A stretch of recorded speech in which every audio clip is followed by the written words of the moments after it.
Claude Monet's The Saint-Lazare Station, currently hanging in France's Musée d'Orsay, was created in 1877 during the 19th century Impressionist time period. Monet was a French painter who was a pioneer of the Impressionist style, and his works attracted record-breaking crowds at the time. He began sketching as a child and soon after began studying drawing. He eventually met marine painter Eugene Bedin, who introduced him to painting the open air.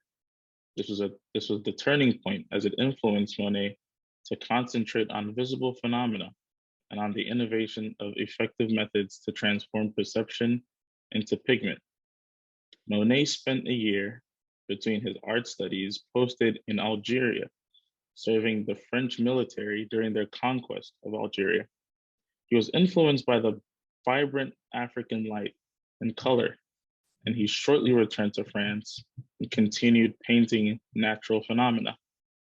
By 1877, Monet would often go to the Nouvelle Athens area, a cafe in Paris that served as a meeting place for fellow Impressionist painters, including Henri Matisse, Vincent van Gogh, and Edgar Degas. According to the Musée d'Orsay, where the painting is hung, Monet asked for permission to work in the Saint-Lazare station that marked its boundary on one side. This is an ideal setting for someone who sought the changing effects of light, movement, and clouds of steam and a radically modern motif. From there followed a series of paintings with different viewpoints, including views of the vast hall. In spite of the apparent geometry of the metallic frame, what prevails here is really the effects of color and light rather than a concern for describing machines or travelers in detail. Certain zones, true pieces of pure painting, achieving an almost abstract vision. Many Impressionist artists took influence from the effects of the Industrial Revolution, and Monet's depiction of the Saint-Lazare station heavily incorporated the use of light and steam. It's rendered with a mix of short, quick strokes for clouds and long, thin shaded lines to show the infrastructure and a clever range of blues, pinks, lilacs, tans, and yellows. Monet's use of light shows a bright and sunny day with a great emphasis on steam as it escapes the locomotive with numerous working class onlookers waiting in the shade, portraying a bustling industrial city. The modern architecture of the city is showcased as the train station's shed required a cutout to let the smoke and light pass through and form a thick haze engulfing the apartment structure in the background from the point of view of the painter. There are two main importances of this work that could be seen. One being the play on light and atmosphere as these vast locomotives and city skylines were dissolved into the haze of the urban landscape. Another being the importance of transportation being a place where people of different social classes could mix, especially in a country like France, at a time where classes have been vividly ranked for so long.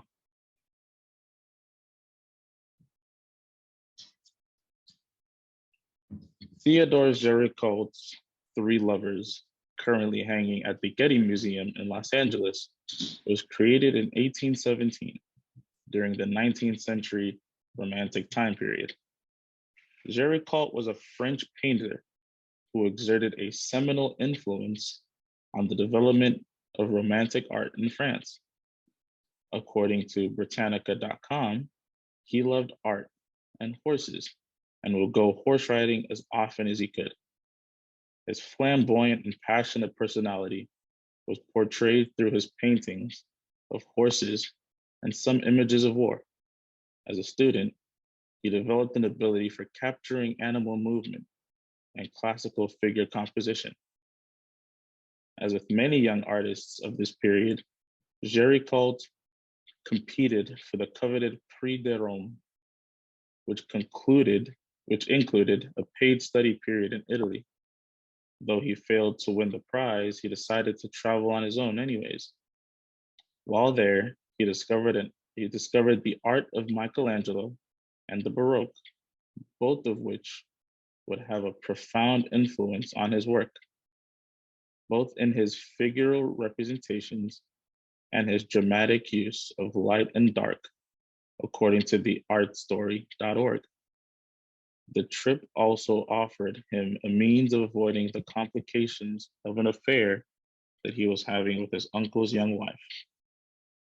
His paintings were noteworthy for their bravurous style and expressive realism, and it's evident in his work, The Three Lovers, where he gives the woman of the painting full reign as the subject of the painting, which is intended for private viewing.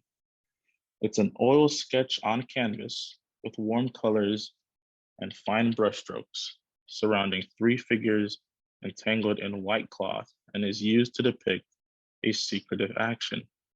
The curtain hanging off to the right invokes a further scene of secrecy, yet at the same time, it offers a theater-like experience, like we're watching three lovers on a stage. At one end of the bed, we see a lady lying passively on some pillows, exposing her breasts as she looks intently at the active figures in the rambunctious scene. She's in this voyeur role as the blonde lady is intently focused on the mysterious shaded male figure in the background. Jericho placed her stocking down at her ankle as her dress further exposes her leg and backside, further magnifying the erotic nature of the painting. This painting was made at a time where it was frowned upon to be expressively promiscuous. Jericho used the technique combination of detailed realism and raw emotion to bring the realities of human sexuality. The message he seems to drive is that women can be seductive and should be allowed to express their passion and sexuality if they see fit.